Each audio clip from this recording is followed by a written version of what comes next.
Welcome to Daily Current Affair. Today is 25th of January 2023. The question is Shanghai Cooperation Organization Film Festival is going to be organized in, that is D, Mumbai. So Shanghai Cooperation जो organisation है ये एक संगठन है, ठीक है. इसका जो फिल्म फेस्टिवल है वो मुंबई में हो रहा है, ठीक है.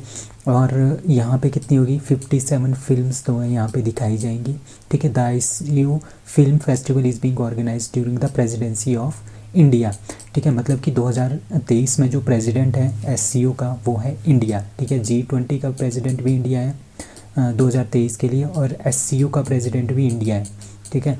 तो इसी दौरान जो है ये फिल्म फेस्टिवल जो है वो ऑर्गेनाइज़ किया जा रहा है. कहाँ पे? मुंबई में. इसमें 57 फिल्म्स जो हैं दिखाई जाएंगी. और इसका मोटिव क्या है? इसका मेन एम ये है कि हमने सिनेमा के थ्रू, ठीक है, मूवीज़ के थ्रू जितने भी देश हैं उनको एक साथ लाना है, इकट्ठे लाना है सारे के सारे देशों को. इनके कल्चर को दिखाना है, अलग अलग देशों का किस तरह से कल्चर है, किस किस तरह से वो काम करते हैं. तो सारा का सारा जो कल्चर वगैरह है थ्रू फिल्म्स और थ्रू सिनेमा के थ्रू हमने इसको आपस में लाना है. तो इसका ये मेन एम है, ठीक है. अब SCO के बारे में बात करते हैं. शंघाई कॉरपोरेशन ऑर्गेनाइजेशन ये जो है 15 जून 2001 को फाउंड हुआ था. इससे पहले, ठीक है, इससे पहले इसका नाम था शंघाई 5. इसमें 5 देश थे, ठीक है. चाइना, तजाकिस्तान, रशिया एंड शायद कजाकिस्तान, ये 5 देश थे पहले, ठीक है. उसके बाद क्या हुआ 2001 में क्या हुआ, फिर से इसका नाम जो है शंघाई कॉरपोरेशन ऑर्गेनाइजेशन जो है वो रखा गया बाय एडिंग उज़्बेकिस्तान, ठीक है. तो इसके जो हेडक्वार्टर है, इसका हेडक्वार्टर है बीजिंग, चाइना में, ठीक है. इसके जो मेंबर्स हैं वो है China, India, Kazakhstan, Kyrgyzstan, Russia, Pakistan, Tajikistan and Uzbekistan, ठीक है. आपने बस ये याद रखना है कि इसमें तुर्कमेनिस्तान नहीं है, ठीक है. तुर्कमेनिस्तान नहीं है. बाकी जितने भी सेंट्रल एशियन कंट्रीज़ हैं ना, like Kazakhstan, Kyrgyzstan, Tajikistan, Uzbekistan, ये चारों हैं, ठीक है. तुर्कमेनिस्तान इसमें नहीं है. तो इसमें रशिया भी है. पाकिस्तान और इंडिया जो है 2017 में पाकिस्तान और इंडिया को एडप्ट किया गया था, ठीक है. अब इसके 8 मेंबर हैं. अब 9वां जो मेंबर है ना वो बनेगा ईरान 2023 में, ठीक है. 2023 मार्च अप्रैल के टाइम इसके मेंबर जो है वो बन जाएंगे. अब ऑब्जर्वर स्टेट कौन कौन सी है? बेलारूस, अफ़गानिस्तान, ईरान और मंगोलिया. अभी ईरान किस में ऑब्जर्वर में है? 2023 में ये इसका मेंबर बन जाएगा, ठीक है. 9th कंट्री बन जाएगी, ठीक है. और जो अफ़गानिस्तान है, अफ़गानिस्तान को इस लिस्ट से हटा दिया गया है क्योंकि वहाँ पे तालिबान का शासन आया हुआ है, ठीक है. फर्स्ट एवर SCO की जो टूरिज्म एंड कल्चर कैपिटल है वो है वाराणसी, उत्तर प्रदेश की, ठीक है. जो 22वीं मीटिंग हुई थी शंघाई कॉरपोरेशन ऑर्गेनाइजेशन की, जो पिछले साल हुई थी 2022 में, वो हुई थी समरकंद, उज़्बेकिस्तान में. अब जो 2023 में जो मीटिंग होगी शंघाई कॉरपोरेशन ऑर्गेनाइजेशन की वो होगी इंडिया में. मोई dams nominated for UNESCO world heritage site is situated in which state? That is C, Assam. तो मोई डैम्स जो है उसको नॉमिनेट किया गया है यूनेस्को वर्ल्ड हेरिटेज साइट के लिए. किसने नॉमिनेट किया है? प्राइम मिनिस्टर नरेंद्र मोदी ने इसको नॉमिनेट किया है, ठीक है. यहाँ पे क्या है, यहाँ पे इसको पिरामिड्स ऑफ असम भी बोलते हैं. As the country's sole nomination for the united nation educational scientific and cultural organisation, that is UNESCO world heritage site, ठीक है. तो वर्ल्ड हेरिटेज साइट में इसको नॉमिनेट किया गया है. इंडिया की तरफ से नॉमिनेशन दिया गया है. बाकी ऐड करना ना करना वो यूनेस्को की मर्जी है. तो आपको पता होना चाहिए कि ये मोई डैम्स जो है ये क्या है? ये symmetry of the royal family, जो वहाँ के अहोम राज्य था ना, अहोम राज्य आसाम में था, ठीक है. वहाँ के जो अहोम राज्य के जो रॉयल फैमिली थी उनकी क्या है, उनकी ये सिमेट्री है, ठीक है. इनकी ये सिमेट्री है, यहाँ पे समाधियाँ हैं, ठीक है, आसाम में, ठीक है. इसको बोलते हैं असम के जो चारीडेव डिस्ट्रिक्ट है वहाँ पे ये लोकेटेड है. तो इसको नॉमिनेट किया गया है कि इसको हमने क्या बनाना है, वर्ल्ड हेरिटेज की कल्चरल साइट में इसको एडप्ट कर दो, ठीक है. सो मोई डैम्स है will be nominated in the category of cultural site. अब आपको पता है कि यूनेस्को में 3 तरह की साइट्स होती हैं, ठीक है. एक होती है कल्चरल साइट्स. कल्चरल हमारे पास इंडिया में 32 है, टोटल हमारे पास 40 हैं, ठीक है, वर्ल्ड हेरिटेज की यूनेस्को साइट्स. उसमें से 32 जो है वो कल्चरल साइट्स हैं, 7 जो है वो नेचुरल साइट्स हैं, और 1 है mixed site. Who has been selected for the Subhash Chandra Bose disaster management award 2023, that is C both A and B. ठीक है, ये दोनों ऑर्गेनाइजेशंस हैं, इनको क्या मिला है, उनको मिला है Subhash Chandra Bose disaster management award जो इनको मिलेगा, उसके लिए इनको सेलेक्ट किया गया है। That is Orissa state disaster management authority और लुंगलई फायर स्टेशन जो मिज़ोरम में है। ठीक है, क्यों दिया गया है, क्योंकि उन्होंने डिजास्टर मैनेजमेंट के लिए, आपदा प्रबंधन में इन्होंने बहुत ही अच्छा काम किया है, इसकी वजह से इनको Subhash Chandra Bose disaster management award 2023 का दिया जाता है। और जो ये वाला अवार्ड है ना, Subhash Chandra Bose disaster management award 2023, ये हर साल दिया जाता है। कब दिया जाता है, 23 जनवरी को ये अनाउंस किया जाता है। ठीक है, और ये शायद 26 जनवरी को दिया जाएगा, रिपब्लिक डे के दिन। ठीक है, तो ये अनाउंस किया जाता है। ठीक है, on the birth anniversary of, किसकी बर्थ एनिवर्सरी में, नेताजी सुभाष चंद्र बोस की बर्थ एनिवर्सरी के दिन इसको क्या किया जाता है, अनाउंस किया जाता है। ठीक है, to recognise and honour the invaluable contribution and selfless services to the individual and organisation, या इंडिविजुअल हो सकते हैं, ऑर्गेनाइजेशन हो सकती है, इंडिया में जो डिजास्टर को क्या कर सके, मैनेज कर सके। जिस तरह से आपदा प्रबंधन है, बहुत सारे तूफान आते हैं, बहुत सारे अर्थक्वेक्स आते हैं, तो उसमें क्या करना होता है, हेल्प करनी होती है लोगों की।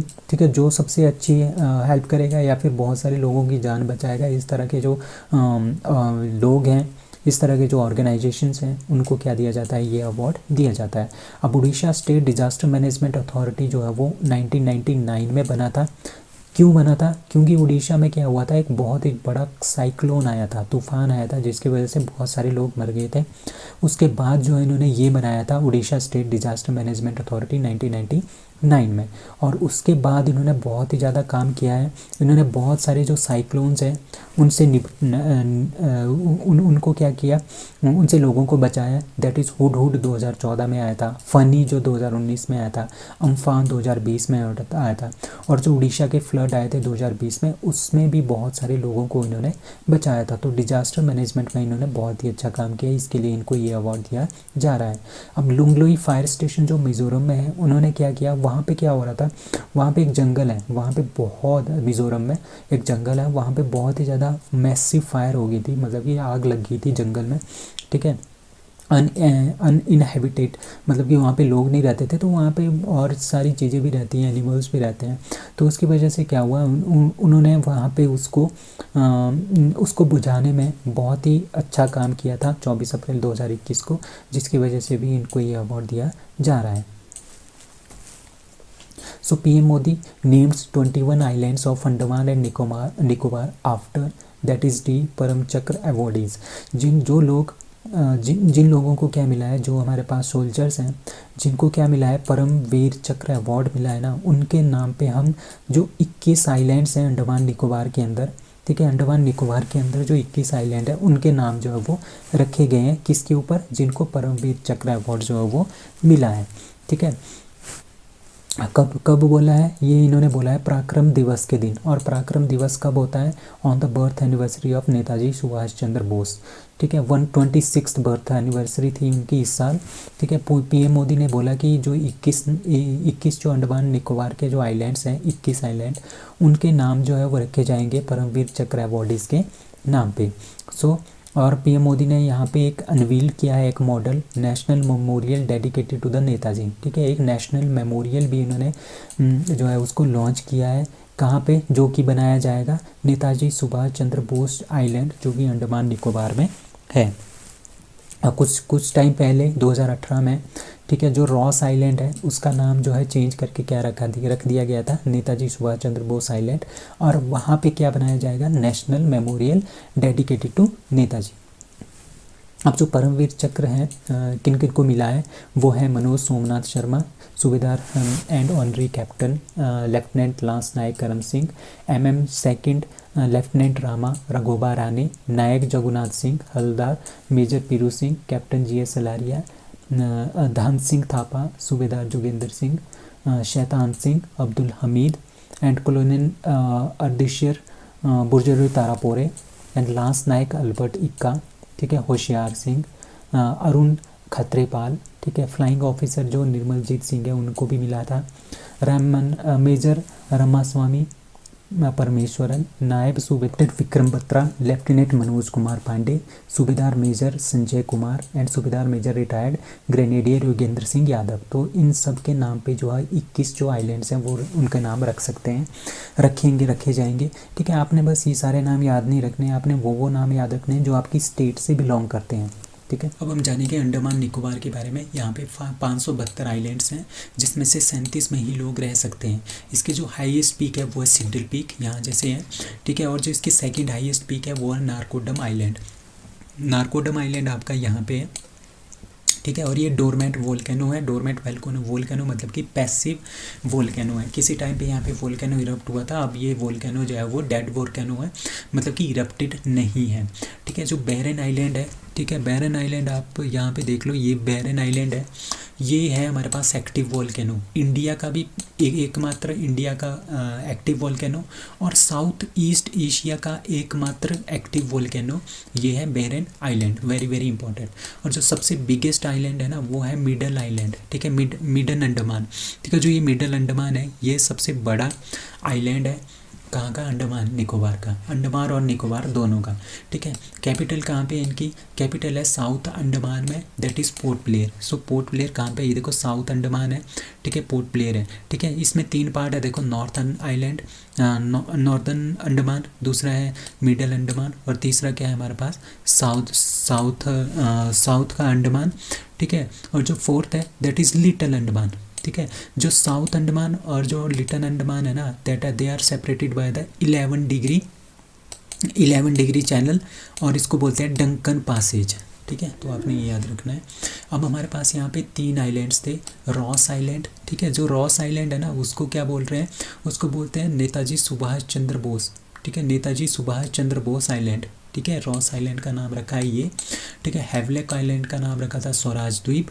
ठीक है, दैट इज़ स्वराज द्वीप। और जो नील आइलैंड है इसका नाम रखा था Shaheed Dweep. These are the 3 islands. ठीक है, अब लिटिल अंडमान आपको पता है, यहाँ पे लिटिल अंडमान और इनके बीच में जो लाइन है उसको बोलते हैं डंकन पासेज और 11 डिग्री चैनल। ठीक है, अब निकोबार आइलैंड के बारे में जानते हैं। ये जो नीचे वाला पोर्शन है ये है निकोबार आइलैंड। ठीक है, सबसे ऊपर है कार निकोबार, दूसरा है नॉन कॉरी। ठीक है, और तीसरा क्या है हमारे पास? लिटिल निकोबार, और चौथा है ग्रेट निकोबार। ठीक है, एक और ग्रेट निकोबार का सबसे लास्ट वाला पॉइंट है दैट इज़ इंदिरा पॉइंट। ठीक है, और Andaman and Nicobar are separated by the, जो अंडमान और निकोबार है ना वो आपस में सेपरेट हैं 10 डिग्री चैनल से। ठीक है, 10 डिग्री चैनल से सेपरेशन है अंडमान और निकोबार का, और 11 डिग्री से सेपरेशन किसका है? साउथ अंडमान और लिटिल अंडमान के बीच में, दैट उसको बोलते हैं हम डंकन पासेज भी इसको बोलते हैं। The biggest tri-service exercise, that is MPEX 2023, was conducted at, that is B, Kakinada इन आंध्र प्रदेश। ठीक है, मतलब कि ये ट्राई सर्विसेज एक्सरसाइज का मतलब है इसमें हमारे पास जो भी हमारे पास आर्मीज़ हैं, लाइक इंडियन आर्मी है, इंडियन नेवी है और इंडियन एयरफोर्स है, जो भी हमारे पास ये तीनों की तीनों जो ब्रांचेस हैं उन तीनों ने इसमें पार्टिसिपेट किया, और ये 5 डे की एक्सरसाइज थी। इसका नाम है MPEX 2023, और हमने ये आंध्र प्रदेश में इसको कंडक्ट करवाया, काकीनाडा में। ठीक है, इसका एम क्या था? इसका एम ये था कि हमने इंडिया की जो कैपेबिलिटीज़ है, इंडिया की जो पावर है, इंडिया की जो आर्मी की कैपेबिलिटी है, आर्मी नेवी और एयरफोर्स की जो कैपेबिलिटी है उसको शोकेस करना था। और अगर कभी ज़रूरत पड़े कि तीनों की तीनों सेवाएं आपस में, तीनों की तीनों जो फोर्सेस हैं आपस में म्यूचुअल होके अगर वॉर करना चाहे तो वो किस तरह से वॉर करेंगी। So chief of the 3 armies are, army के चीफ है general Manoj Pande, chief of the air staff that is air marshal Vivek Ram Chaudhari, और नेवी ऑफ चीफ है एडमायरल आर हरि कुमार, और chief of defence staff CDS हमारे पास कौन है? ये 2nd CDF है। ठीक है, that is lieutenant general Anil Chauhan. ठीक है, अभी एक और न्यूज़ है, द प्रलय एक तरह की एक्सरसाइज है जो कि एयर फोर्स की एक्सरसाइज है। इन्होंने ये कहाँ पे की है? नॉर्थ ईस्ट इंडिया में ये की है। So which country government declares medical emergency is Yanomami. ठीक है, यानोमामी एक एरिया है कहाँ पे? ब्राज़ील में। ठीक है, तो इसका आंसर है डी, ब्राज़ील। तो ब्राज़ील की गवर्नमेंट ने क्या डिक्लेयर किया है? मेडिकल इमरजेंसी जो है डिक्लेयर की है यानोमामी में। ठीक है, यानोमामी जो ये मैं आपको येलो कलर का एरिया है, ये सारा का सारा यनोमामी का एरिया है। ठीक है, यहाँ पे एक ट्राइब रहती है, उसको बोलते हैं यनोमामी ट्राइब्स। ठीक है, तो ये इसका जो बॉर्डर है ना, इसका बॉर्डर है वेनेजुएला के पास। ठीक है, वेनेजुएला के पास है। ठीक है ब्राज़ील के अंदर, बट जो जहाँ पे ब्राज़ील का वेनेजुएला के पास जो बॉर्डर है, ये वहाँ पे ये यनोमामी ट्राइब्स और यनोमामी एरिया है। ठीक है, तो ब्राज़ील के मिनिस्टर, जो ब्राज़ील के हेल्थ मिनिस्टर है, उन्होंने डिक्लेयर किया है यहाँ पे मेडिकल इमरजेंसी। क्यों किया है? क्योंकि यहाँ पे ना बहुत सारा गोल्ड है। ठीक है, इस एरिया में बहुत सारा गोल्ड है। अब यहाँ पे हो क्या रहा है, यहाँ पे ये हो रहा है कि यहाँ पे बहुत ज़्यादा इलीगल माइनिंग हो रही है गोल्ड की। गोल्ड यहाँ से इलीगली तौर पे निकाला जा रहा है, और उसमें जो यूज़ करते हैं ना, वो यूज़ करते हैं मरकरी, एच जी बोलते हैं मरकरी को। और वो बहुत ही ज़्यादा बैड इफ़ेक्ट डालता है आपकी बॉडीज़ पे। इसकी वजह से क्या हुआ, यहाँ पे बहुत सारे लोग जो है वो मर गए हैं। 570 जो यानुमामी चिल्ड्रन है वो मर गए हैं। क्यों मर गए हैं? क्योंकि इनको मलेरिया हो गया, डायरिया हो गया। ठीक है, और माल न्यूट्रिशन की वजह से भी ये मर रहे हैं। क्यों मर रहे हैं? क्योंकि यहाँ पे जो गोल्ड माइनर्स हैं ना, वो यूज़ कर रहे हैं मरकरी का, और वो मरकरी इनकी बॉडी पे बैड इफ़ेक्ट डाल रही है, जिसकी वजह से ये मर रहे हैं। तो जो प्रेसिडेंट है वहाँ के लुला डी सिल्वा, उन्होंने ये डिक्लेयर किया है कि हमने यहाँ पे क्या लगा दी है, हेल्थ सर्विसेज को अच्छा लाने के लिए हमने वहाँ पे इमरजेंसी लगा दी है, मेडिकल इमरजेंसी। यानुमामी ट्राइब्स हैं, इनको हम साउथ अमेरिकन इंडियंस भी बोलते हैं। और ये यहाँ पे एक रिवर है, ओरिनोको रिवर बेसिन, वहाँ पे जो है हमारे पास ये ट्राइब रहती है, यानुमामी tribe. Who is going to launch JUICE spacecraft in April 2023? That is a European union, ESA है हमारे पास, इनकी एक स्पेस एजेंसी है, यूरोपियन स्पेस एजेंसी। वो जो है JUICE स्पेसक्राफ्ट को 2023 में लॉन्च करेगी। इस JUICE का मतलब है जुपिटर आईसी मून्स एक्सप्लोरर। ठीक है, जो जुपिटर है, बृहस्पति है, सबसे बड़ा ग्रह है। ठीक है, उसके जो मून्स है ना, उसका जो मून्स है, उसका नाम है जाइनीमेडे। ठीक है, जाइनीमेडे, वहाँ पे क्या है, बहुत सारा आइस वगैरह है। उसको देखने के लिए, उसको स्टडी करने के लिए जो ये JUICE है, JUICE स्पेसक्राफ्ट है, इसको भेजा जाएगा अप्रैल 2023 में। ठीक है, JUICE will enter in the orbit of Ganymede to study the composition. इसमें देखेंगे कि इसके अंदर क्या क्या है, इस मून के अंदर। ठीक है, जो जुपिटर का मून है, इसमें क्या क्या है। ठीक है, इफ़ लॉन्च इन, अगर इसको 2023 में लॉन्च किया जाएगा तो ये 2034 तक जुपिटर के ऑर्बिट में पहुंचेगा। और इसमें कॉस्ट है 1.5 बिलियन यूरोज़ की कॉस्ट जो इसमें लगेगी। जो ये सैटेलाइट है, ये फ्रेंच गुयाना से इसको लॉन्च किया जाएगा, और एरियन 5 रॉकेट से इसको लॉन्च किया जाएगा। ठीक है, अब कुछ और क्वेश्चन है, लाइक यूरोपा क्लिपर मिशन। ठीक है, यूरोपा जो क्लिपर मिशन है वो नासा का जुपिटर मिशन है। ठीक है, तो नासा का जो जुपिटर मिशन है उसका नाम है यूरोपा क्लिपर मिशन, और जो JUICE स्पेसक्राफ्ट है वो है यूरोपियन यूनियन का स्पेसक्राफ्ट। ठीक है, नासा जो है इस मिशन को कब लॉन्च करेगा, यूरोपा क्लिपर मिशन को 2024 में। India has been urging which country to implement 13th amendment to its constitution, that is a Sri Lanka. So India जो है वो श्रीलंका को बोल रहा है कि जो 13 अमेंडमेंट है, जो कि 1987 में बनाया गया था। ठीक है, 1987 में 13 अमेंडमेंट जो है वो बनाया गया था। ठीक है, उसको जो अभी तक इम्प्लीमेंट नहीं किया गया है, उसको इंडिया बोल रहा है कि उसको इम्प्लीमेंट कर दे अपने कॉन्स्टिट्यूशन में। वो बोला है इंडिया ने श्रीलंका को। ठीक है, जो ये 13 अमेंडमेंट थी ना, ये बनी थी इंडिया और श्रीलंका के बीच में। जो एग्रीमेंट हुआ था 1987 में, बहुत सारे एग्रीमेंट हुए थे, उस एग्रीमेंट में जो है 13 अमेंडमेंट जो है वो बनाया गया था, बट वो अभी तक इम्प्लीमेंट नहीं हुआ है। उसको इम्प्लीमेंट करने के लिए इंडिया जो है वो बोल रहा है। ठीक है, जो श्रीलंका के जो प्रेसिडेंट है रनीला विक्रमसिंघे, उन्होंने बोला कि गवर्नमेंट जो है वो इम्प्लीमेंट करेगी 13th अमेंडमेंट। ठीक है, इंडिया ने श्रीलंका को बोला, तो श्रीलंका के प्रेसिडेंट ने ये बोल दिया है कि हम इसको 13 अमेंडमेंट जो है वो इम्प्लीमेंट कर देंगे। अब 13 अमेंडमेंट है क्या? 13th जो अमेंडमेंट है ना, उसमें क्या होगा, उसमें एक तरह की ये बात लिखी गई है कि it will provides for devolution. ठीक है, डेवोल्यूशन का मतलब the act of giving political power from central to local government of power to minority of Tamil community. ठीक है, जो तमिल कम्युनिटी रह रही है ना श्रीलंका में, उनको क्या है, उनको पॉलिटिकल पावर्स नहीं है वहाँ पे। ठीक है, पॉलिटिकल पावर्स नहीं है। जब आप 13th अमेंडमेंट को एडअप कर दोगे, जो तमिल लोग श्रीलंका में रह रहे हैं उनको भी ये पावर आ जाएगी। ठीक है, कौन सी पावर? Devolution of power. ठीक है, devolution of power to minority of the Tamil community, मतलब कि जो पावर्स, जो पॉलिटिकल पावर्स हैं, ठीक है, सेंट्रल गवर्नमेंट से लोकल गवर्नमेंट में आ जाएगी, जो कि वहाँ के तमिल के लोग रहते हैं उनमें भी वो पॉलिटिकल पावर्स जो है वो आ जाएगी, वो पॉलिटिक्स में पार्टिसिपेट वगैरह कर सकते हैं। ठीक है, he is also informed that the social justice commission would be establish to address the grievance of the all communities. अब जो वहाँ पे तमिल रह रहे हैं वो माइनॉरिटीज़ हैं वहाँ पे, ठीक है, उनको पॉलिटिकल राइट्स देने के लिए, ठीक है, उनको सोशल जस्टिस देने के लिए ये सारी की सारी बातें लिखी गई है 13th अमेंडमेंट में। तो इंडिया उसी को बोल रहा है जो कि हमने 13th अमेंडमेंट 1987 में बनाई थी, उसको इम्प्लीमेंट कर दो। ठीक है, तो प्रेसिडेंट कौन है? रनील विक्रमसिंघे, जो कि श्रीलंका के प्रेसिडेंट है। प्राइम मिनिस्टर कौन है वहाँ के? दिनेश गुणावर्धना, और इसकी कैपिटल है श्री जयवर्धनापुरा कोटे। लेजिस्लेटिव और कोलंबो इसकी एग्जीक्यूटिव एंड जुडिशियल कैपिटल है। So that's all for today. Thank you.